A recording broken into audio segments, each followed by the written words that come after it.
You're tuned into 22 Crime, where the truth hides in the details. Together we dive into the darkest corners of human nature, exploring the mysteries that have left investigators puzzled and families searching for justice.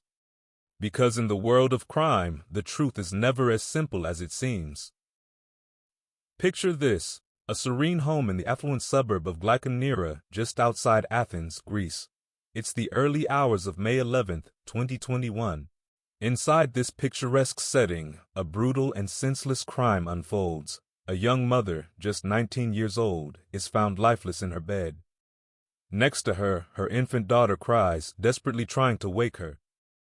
Elsewhere in the home, the family's beloved 7-month-old puppy lies dead, cruelly hung from the staircase. Her husband, a commercial helicopter pilot, is discovered tied up, claiming to have endured the horror of a violent home invasion by a gang of ruthless robbers, a robbery gone horribly wrong, they said. The tragedy shook not only the quiet neighborhood but the entire country of Greece. It was the kind of story that made headlines around the world, a nightmare scenario of innocence lost and a family torn apart. But as investigators dug deeper, cracks began to form in this chilling narrative. Evidence from a smartwatch, data from a phone, and inconsistencies in the husband's story raised a harrowing possibility. What if the horror that unfolded that night wasn't the work of faceless criminals? What if the danger came from within the very home Caroline Crouch believed to be her safe haven?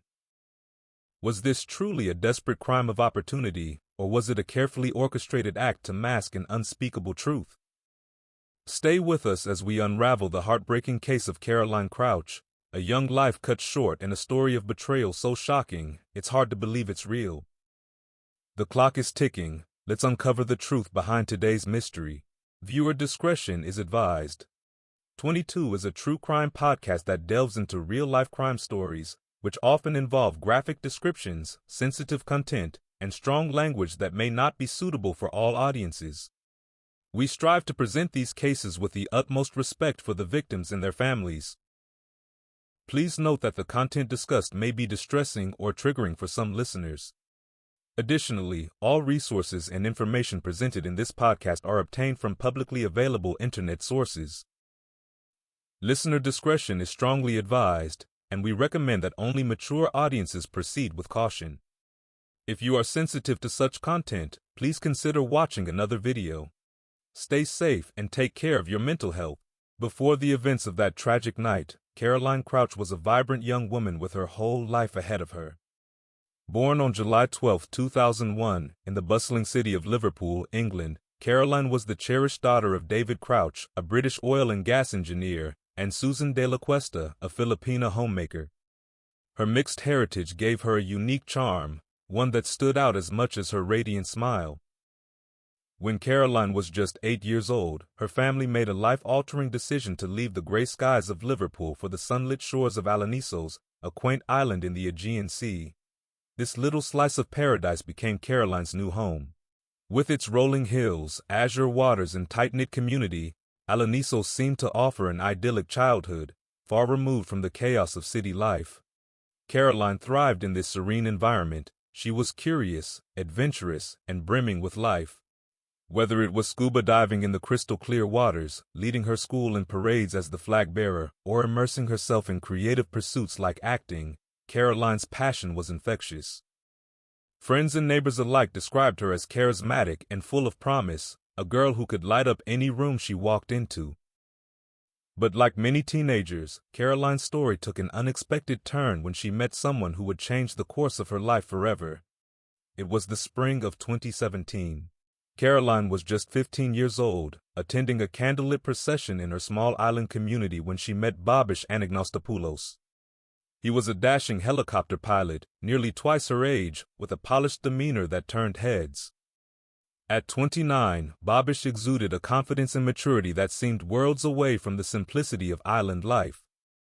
What began as a chance meeting soon blossomed into a whirlwind romance. To Caroline, Bobish appeared to be the embodiment of sophistication, a man who could offer adventure and security. And perhaps, to a wide-eyed teenager on the cusp of adulthood, that allure was hard to resist. But even then, there were subtle signs that their relationship might not be as perfect as it appeared. Their age difference raised eyebrows in Alanisos, but within the close-knit community, whispers were quickly replaced with acceptance. Babish was attentive and persuasive, winning over Caroline's family and friends. By 17, Caroline was engaged, and at just 18, she was a bride, marrying Babish in a private ceremony in Portugal, far from the traditional, large Greek weddings the island was used to. While the couple's social media accounts painted a picture of bliss, lavish vacations, a stunning 3-story home near Athens, and the arrival of their daughter, Lydia, those close to Caroline began to notice cracks in the facade. Beneath the surface of their seemingly fairy tale life, there was a growing tension. Friends described Caroline's once bright personality as dimmed, her independence as slowly eroding. Babish, by all accounts, was charming, but there were signs of a more controlling side. He isolated Caroline from her friends and family, subtly steering her into a life that revolved around him.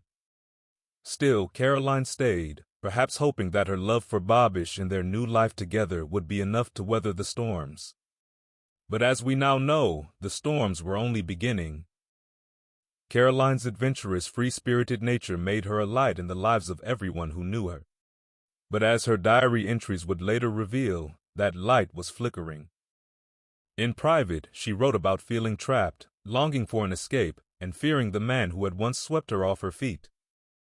How did a bright, promising young woman with so much ahead of her become ensnared in a web of control and, ultimately, a tragedy that would shock the world?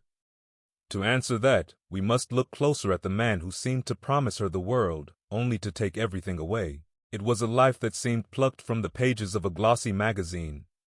The Instagram account of Caroline Crouch and Babish Anagnostopoulos painted a picture of paradise. A picture-perfect young couple living in an elegant 3-story home in Glyka Nera, Athens, complete with a loyal husky, an adorable baby girl, and frequent vacations to breathtaking locations. Their posts brimmed with love, luxury, and laughter. To anyone scrolling through their carefully curated life, they were the epitome of happiness and success. Photos of crystal-clear waters, sunlit beaches, and candlelit dinners told a tale of two people madly in love, living the dream. There was Caroline, her radiant smile framed by the golden glow of a Grecian sunset, and Babish, the dashing helicopter pilot with his arms protectively around his young wife. Their daughter, Lydia, often featured in their posts, a symbol of the couple's growing family and supposed joy. But social media is an illusion, a modern-day masquerade ball where everyone wears their happiest mask. Behind the camera lens, behind the filters, and behind the captions that spoke of bliss, there was another story entirely, one far removed from the serene images they shared with the world. This wasn't just a family navigating the ups and downs of life, it was a family bound tightly by a narrative that Babish worked hard to control. Experts in human behavior often warn us about the dangers of social media, the way it pressures people to display an image of perfection, even when their world is crumbling behind the scenes. But in the case of Caroline and Babish, that facade wasn't just for validation, it was a shield, a way to deflect attention from the cracks growing in their relationship. Caroline's posts were often cheerful, showing her young, vibrant self enjoying motherhood and married life, but in private, she was documenting her growing unease. Hidden from her Instagram followers was the diary she kept, a journal that revealed a much darker side to her seemingly perfect marriage. There, her words told of arguments, control, and fear, a stark contrast to the smiles she posted online. In many ways, their life was a reflection of how society views relationships. We look at beautiful homes, expensive vacations, and loving captions and assume those things equate to happiness. But these assumptions often blind us to the reality of what might be happening behind closed doors.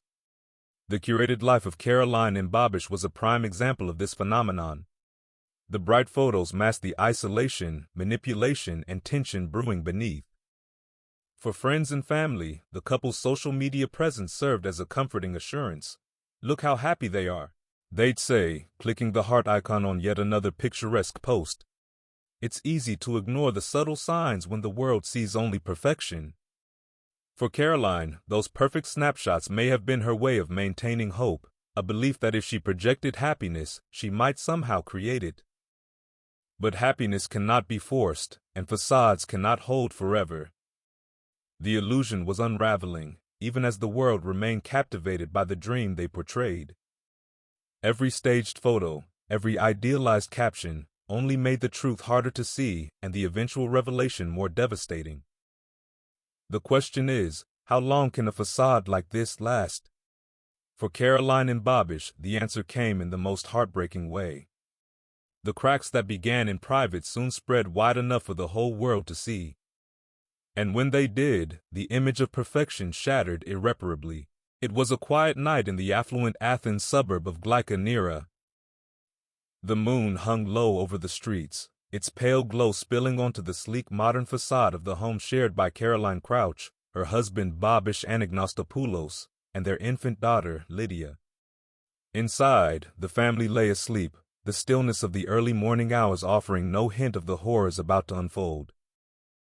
At approximately 4:30 a.m. on May 11, 2021, Bobish dialed Greece's emergency number, his voice shaking, desperate, nearly unintelligible. "Help! Help!" he cried, his words muffled as though his mouth were obstructed. The operator pressed for details, and Bobish managed to convey his chilling message: armed robbers had invaded their home. Police officers arrived swiftly, their steps echoing in the eerily quiet neighborhood. Inside, they encountered a scene straight out of a nightmare. The home was in disarray, furniture overturned, drawers yanked open, and belongings strewn across the floor. It was a picture of chaos and violence. The officer's attention was quickly drawn to the lifeless body of Caroline, lying face down on the bed in the attic bedroom.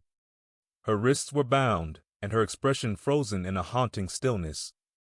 Beside her was her 11-month-old daughter, Lydia, crying and reaching out to her mother, unaware of the grim reality. Caroline was gone, her life extinguished, allegedly during a brutal struggle with the intruders.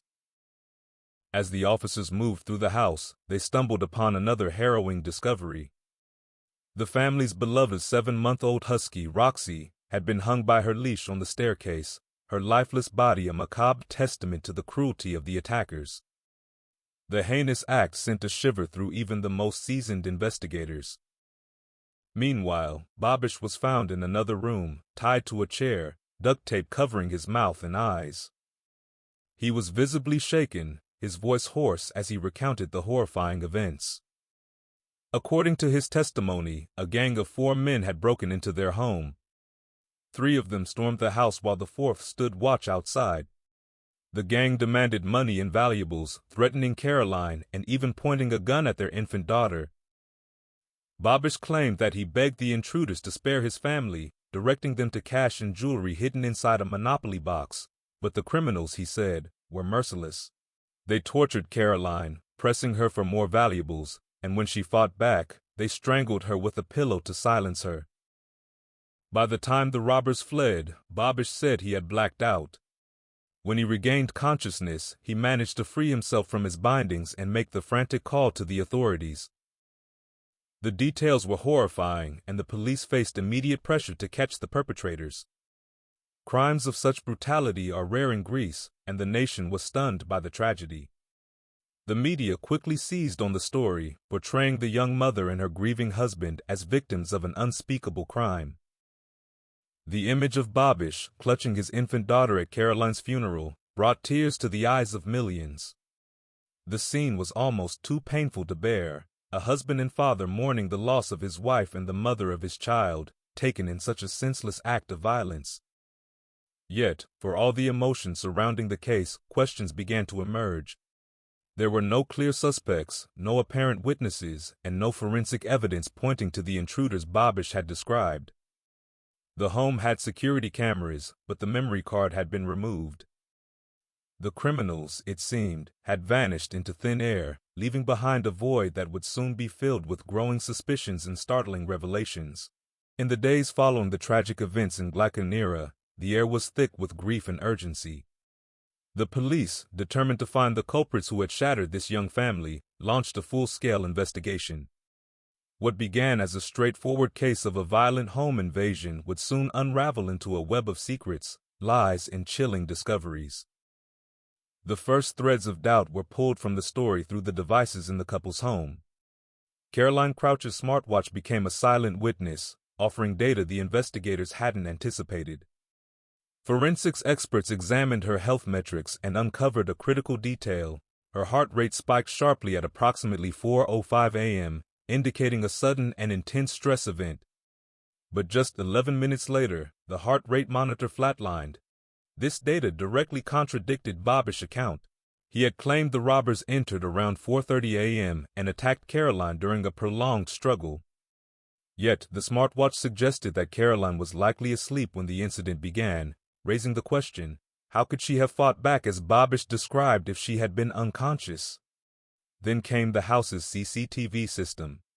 The cameras, positioned to capture any suspicious activity, might have held the key to identifying the attackers. But investigators found that the memory card had been removed at precisely 1:20 a.m., hours before the supposed break-in. This peculiar timing didn't just suggest tampering, it implied forethought. In essence, someone had dismantled the evidence long before the alleged robbers arrived. If intruders had entered the home to commit such a brutal crime, why wouldn't they take the cameras themselves? Why only remove the SD card? It was an action that felt deliberate, calculated, and closer to home than anyone initially suspected. Investigators dug deeper, turning their attention to Bobish Anagnostopoulos himself. His movements, captured on his mobile phone step tracker, painted another damning picture. While he claimed to have been tied up throughout the ordeal, his phone betrayed him. It recorded significant movement within the house during the hours Caroline's life was taken, including trips up and down the stairs. The timeline was falling apart, piece by piece. No sign of forced entry could be corroborated, and the alleged burglars had left no trace, no DNA, no fingerprints.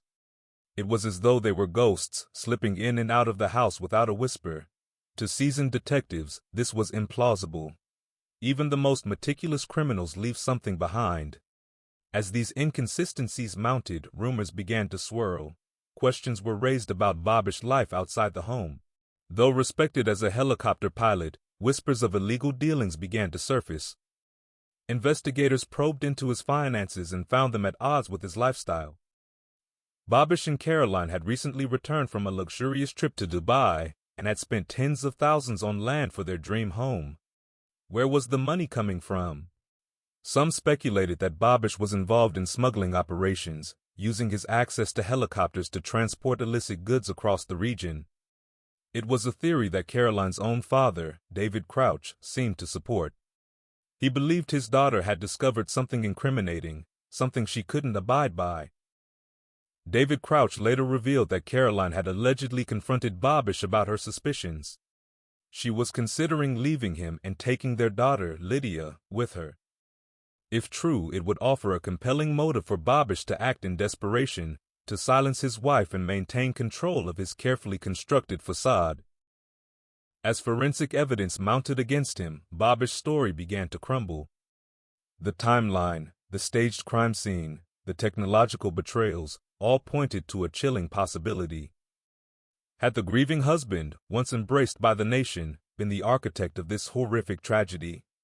It was a question investigators could no longer ignore. With each passing day, the case grew darker, the truth more elusive. What secrets lay behind Bobish's calm exterior, and how far would he go to protect them? June 17, 2021, a day etched in the minds of investigators, and the moment Bobish Anagnostopoulos' carefully constructed narrative began to collapse. For weeks, he had played the role of the grieving husband, shedding tears for the cameras, clutching his infant daughter, and pleading for justice for his young wife, Caroline Crouch. But behind closed doors, cracks were beginning to show. Bobish was summoned to the Athens police headquarters, ostensibly to help identify a new suspect. The timing was deliberate, the setting strategic. The police had spent 37 days unraveling inconsistencies in his story, meticulously gathering evidence. Now they were ready to confront him with the truth. At first, Bobish maintained his composure, repeating the same tale he had told before. 3 armed intruders, a broken window, stolen valuables, and a life tragically lost. But the detectives, armed with data from Caroline's smartwatch, the home CCTV system, and his own phone, had constructed a damning timeline. Babish, the burglars didn't kill your wife. There were no burglars. You did this. The room fell silent. Babish's expression wavered, but he denied the accusation. Yet the evidence was unrelenting. The smartwatch data showed Caroline's heart had stopped beating at 4:20 a.m., long before Babish claimed the robbers had entered. The SD card from the CCTV camera had been removed at 1:20 a.m., hours before the supposed break-in. His phone's step tracker betrayed him, recording movements throughout the house when he claimed to be tied up. As the detectives laid out their findings, Babish began to falter. His body language betrayed a man under immense pressure, shifting in his seat, avoiding eye contact, his voice growing quieter with each denial. After 8 hours of questioning, his resolve crumbled. Sound of a deep sigh, followed by a weary voice. I did it. With those words, the tragic story took a darker turn. Babish admitted to killing Caroline, though he painted himself as a man pushed to the edge. He claimed that the two had argued over custody of their daughter Lydia on that fateful night. Caroline, he said, had threatened to leave him and take their child. Babish described a heated exchange escalating into violence. He claimed Caroline had pushed and punched him, and in a moment of blurred judgment, he grabbed a pillow and suffocated her. His voice cracked as he recounted the details, though detectives noted the calculated precision in his actions that followed. What Babish didn't realize was that his confession would raise more questions than it answered. His behavior after Caroline's death painted a chilling portrait of premeditation. Investigators pressed him about the killing of their 7-month-old puppy, Roxy. Babish admitted to strangling the dog with its leash and hanging its lifeless body on the staircase railing. Why? To add credibility to his fabricated story of ruthless burglars. The decision to kill Roxy wasn't a spur-of-the-moment act. It was cold, calculated, and deeply disturbing, a grim testament to how far he was willing to go to protect himself. The staged crime scene, complete with overturned furniture and strategically placed objects, was designed to evoke maximum sympathy and shift suspicion away from him. As Babish confessed, the detectives observed him closely. His tone was matter-of-fact, devoid of genuine remorse. Even as he recounted suffocating his wife and killing their dog, his words were more about justification than contrition. He insisted that his actions were not premeditated, that he acted in a moment of rage and fear, but the evidence told a different story. Babish, you removed this SD card from the camera hours before. You staged the break-in.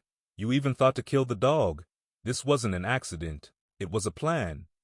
The confession marked the end of the facade Babish had so meticulously maintained. Yet, it left a trail of haunting questions. If this was a crime of passion, why go to such lengths to stage a robbery? If he acted in the heat of the moment, why remove evidence hours before Caroline's death?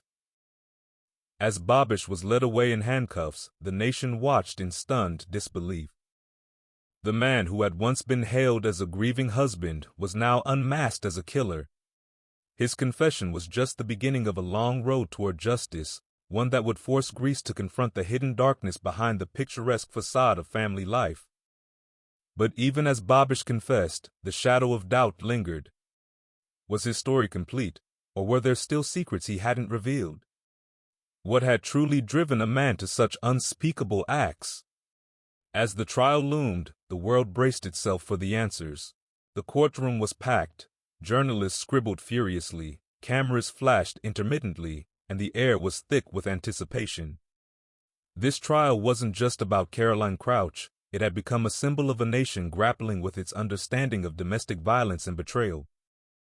At the heart of it all sat Charalambos Babish Anagnostopoulos, stoic and polished, but the weight of his actions unmistakable. Babish faced a slew of charges, the most damning being the premeditated murder of his wife, Caroline. Added to this were charges for the brutal killing of their 7-month-old puppy, Roxy, and his attempt to deceive authorities with a fabricated tale of a violent home invasion. It wasn't just a trial about guilt. It was an expose of chilling premeditation and a callous disregard for life. This was not a crime of passion. This was a calculated act of violence, meticulously planned and executed. The prosecution painted a harrowing picture. Drawn from the timeline established by forensic evidence, they outlined how Babish had removed the SD card from the home security cameras hours before the murder, staged a chaotic break-in, and suffocated his wife with a pillow as she slept.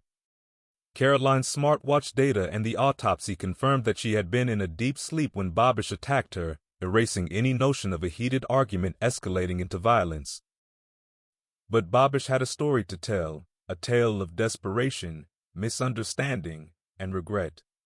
His defense leaned heavily on the argument of a crime of passion. He claimed that he and Caroline had argued that night over their daughter, Lydia. Caroline, he alleged, had threatened to leave him and take Lydia with her. In his version of events, she pushed him to the brink, and in a moment of emotional turmoil, he snapped. "I never wanted to harm her. I loved her, but she said she would take Lydia. I lost control."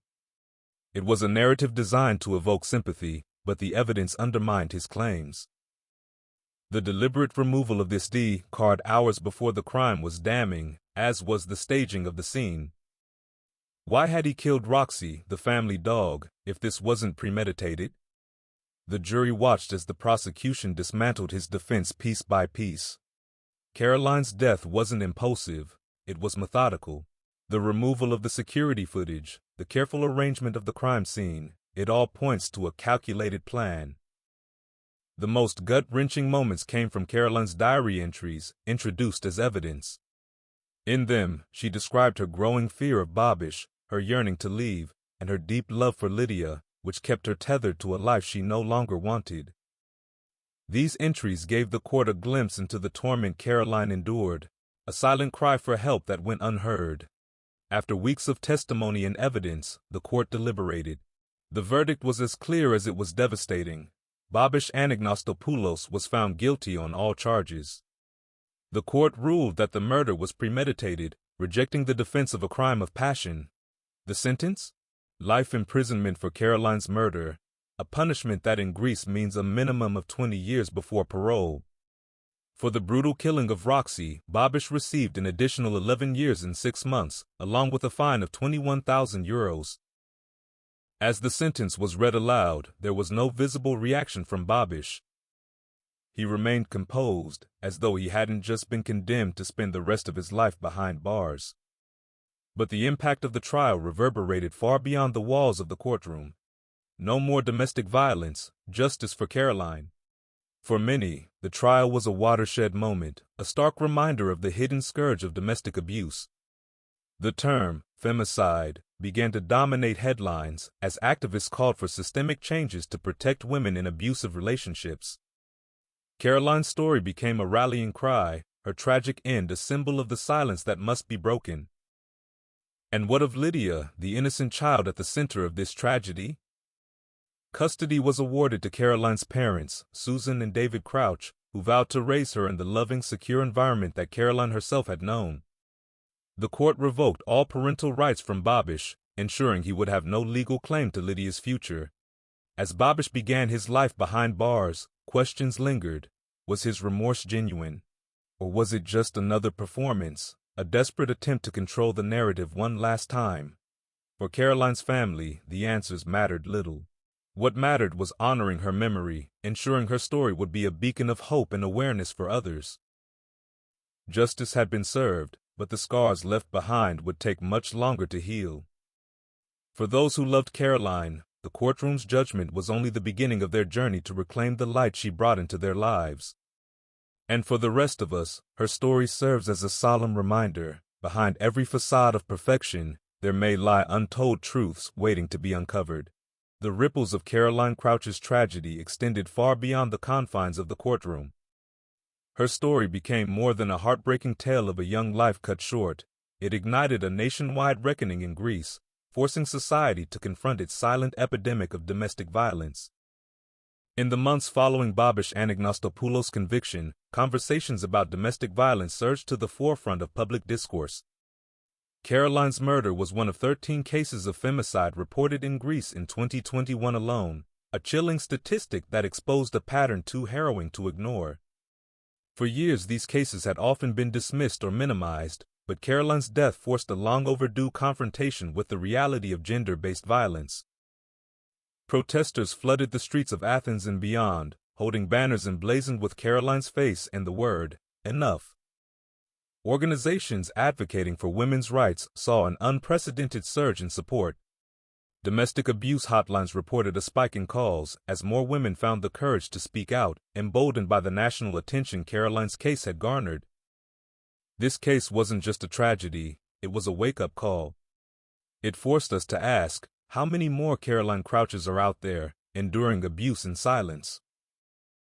The Greek government, under mounting pressure, began exploring legal reforms to address domestic violence more aggressively.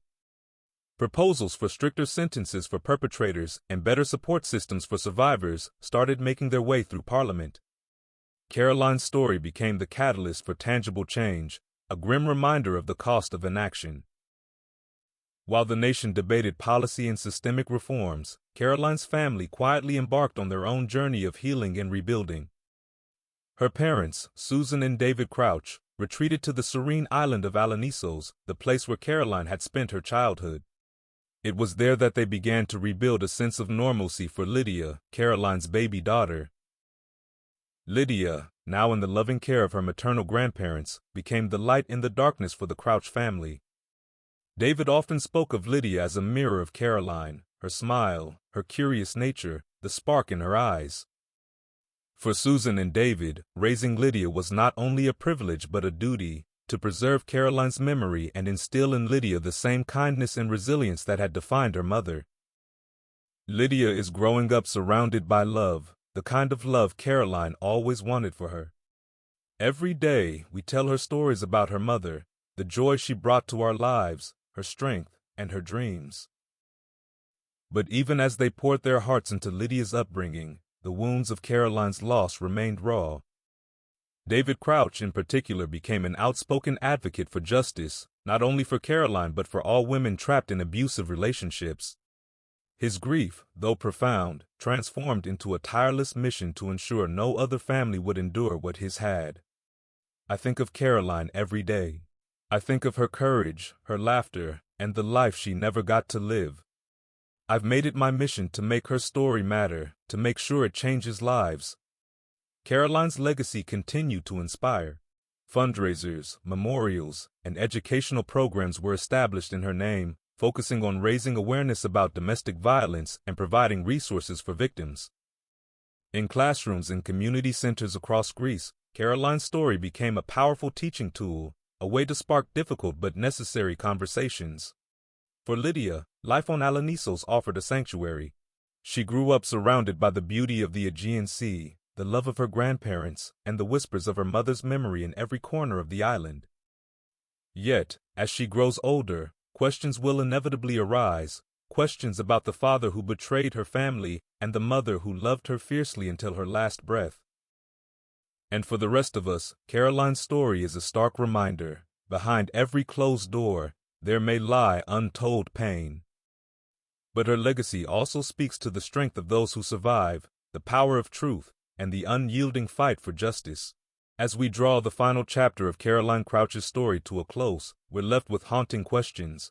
How could a life so full of promise be silenced so brutally? And how many other lives are hiding behind smiles and silence, waiting for their stories to be uncovered? Caroline's life, as brief as it was, serves as both a cautionary tale and a rallying cry. It teaches us that abuse often lurks where we least expect it, hiding behind the facade of social media perfection, the veneer of a happy family, or the confident demeanor of a trusted partner. Caroline's tragedy reminds us that danger isn't always loud. It can be insidious, creeping in slowly until it's too late to escape. But Caroline's story isn't just a reminder of darkness, it's also a beacon of what we can change. It underscores the urgent need for vigilance, for courage, and for compassion. It calls on each of us to speak up when we sense something isn't right, to offer a listening ear when someone feels isolated, and to demand better systems to protect those who cannot yet protect themselves. This case teaches us that the warning signs of abuse, possessiveness, isolation, controlling behavior, should never be dismissed as mere quirks or temporary rough patches. Caroline's story compels us to act, to educate ourselves, and to advocate for those whose voices are too often drowned out by fear. For every survivor who is still living in silence, Caroline's life serves as a testament to the importance of speaking out. Her courage in the face of adversity, her resilience, and her love for her daughter remind us of the strength that victims possess, even when they feel powerless. It's up to us, as a society, to honor that strength by building a world where it no longer takes immense bravery to simply ask for help. Supporting victims of domestic violence goes beyond just words. It's about creating resources, funding shelters, and fostering a culture where survivors are believed, protected, and uplifted. It's about ensuring that systems are in place to catch the warning signs early, to intervene before lives are lost. But perhaps most importantly, it's about breaking the stigma that keeps victims in the shadows. The more we talk about abuse, openly, honestly, and without judgment, the fewer places it has to hide. Caroline Crouch's story, though born of heartbreak, has left an indelible mark. It's a reminder that behind every statistic is a person, a life filled with dreams, love, and potential. Let us honor her memory by ensuring that her legacy is one of action, of change, and of hope for a world where no one else has to endure what she did. If there's one thing we can all take away from Caroline's story, it's this: speak up, reach out, stand together. Because silence can be deadly, but collective action can save lives. Thank you so much for listening all the way through. If you've made it to this point, drop a comment with the word "done," and we'll give you a personal shout-out to show our appreciation.